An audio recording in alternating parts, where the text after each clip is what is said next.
Imagine a sky so vast it feels infinite, stretching beyond what your eyes can comprehend. The sun slices through clouds like molten gold. The wind is alive, whispering secrets across mountains, valleys and rivers. Above it all soars an eagle, not just any bird, the king of the sky.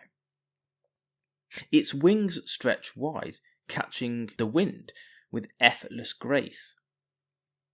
Its eyes pierce the horizon, sharp and unblinking, seeing every movement below. Every beat of its wings carries strength, freedom and wisdom. Now imagine it falls. An arrow pierces its chest, and it plummets towards the earth, gasping, trembling, and it notices something horrifying. The feathers that guided the arrow were its own. By the end of this episode, you will understand why the most dangerous weapons in life often come from ourselves, and how the very things we create to survive can become the arrows that wound us most. The eagle's wings weren't just feathers, they were its life's work. Every feather a story, lessons learned from storms, battles survived, hunger endured, victories earned. Yet here it lies, betrayed by the very instruments that once carried it higher than the clouds. Think about that for a second. How many of us have been struck down not by outside forces, but by our own creations? The belief we held to keep ourselves safe, the habits we built to survive hardship, the identities we forged to feel accepted or strong. And slowly, subtly, those same tools, the wings that lifted us, are now guiding arrows straight at our hearts. So picture yourself as an eagle. Identify one thing in your life that you created to help you survive. A habit, a belief, a mindset, a persona. Now imagine that same creation turning against you. The habit that made you disciplined becomes obsession. The belief that gave you confidence becomes arrogance. The persona you built to feel safe becomes isolation. The ambition that fueled you becomes burnout.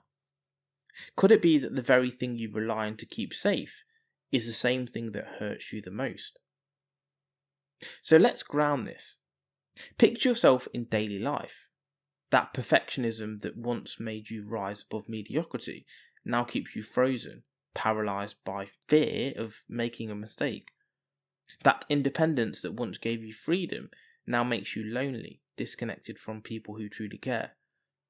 That courage that allowed you to speak your truth now makes you reckless, causing friction where none is needed. That ambition that drove you to success now steals your sleep, your calm, and even your happiness. The feathers that carried you to the clouds are now guiding arrows into your chest. So ask yourself, how many of my strengths are actually hidden vulnerabilities, waiting to betray me if I'm not careful? So now imagine a mirror, not a regular one, but a mirror that reflects your creations, habits, beliefs, coping strategies, identities. Now imagine one day those creations rebelling against you. Which would wound you first? Which would bring the deepest pain? Which would betray you like the eagle's feathers betrayed it?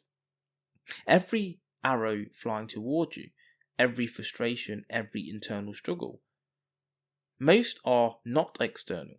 They were created by you in response to survival, fear, or necessity. How much of your suffering comes from the world, and how much comes from your own making?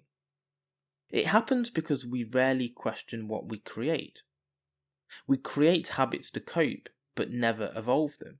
We adopt beliefs to protect ourselves, but never challenge them. We forge identities to survive, but cling to them like chains instead of wings. The mind is brilliant at repurposing the familiar, even when it no longer serves. So consider this. How often do we fight the world when the real battle is inside us? How often do we blame others for pain when the arrow is in our own hands? So ask yourself these questions. What part of me is guiding the arrow I fear today? Which coping mechanisms from the past now rules me like a tyrant? What identity I built for survival now limits my growth? Which belief I held to feel safe now blinds me to opportunity? If you answer honestly, you will see the feathers you hold, tools of your own potential, also capable of wounding you. The eagle didn't die because arrows exist. Arrows will always exist. It died because it never imagined its own wings could be used against it. We are no different. You are not broken. You are evolving. The same mind that builds arrows can dismantle them. The same habits that hurt you can be reshaped. The same beliefs that limit you can become wings for your next flight. The secret is awareness, consciousness, choice. So reclaim your feathers. Decide which tools are meant to serve and which are meant to rest. Shed the parts of yourself that no longer help you soar. So ask yourself this: if I am the maker of the arrow, can I not also choose to fly safely? Picture your life 5 years from now. Which arrows are still flying from your past self? Which feathers guide them? Now imagine letting them go consciously, not losing strength, not becoming weak, not discarding yourself, but choosing what serves your flight and what stays behind. The eagle could have survived if it understood its own power, responsibility, and the wings it carried. You are not your mistakes. You are not your fears. You are not your past coping mechanisms. You are the architect of both arrows and wings. The challenge is profound. Which of your creations will guide you, and which will you shed? Because freedom is not fighting the storm. Freedom is in understanding the wind you created and learning to ride it wisely.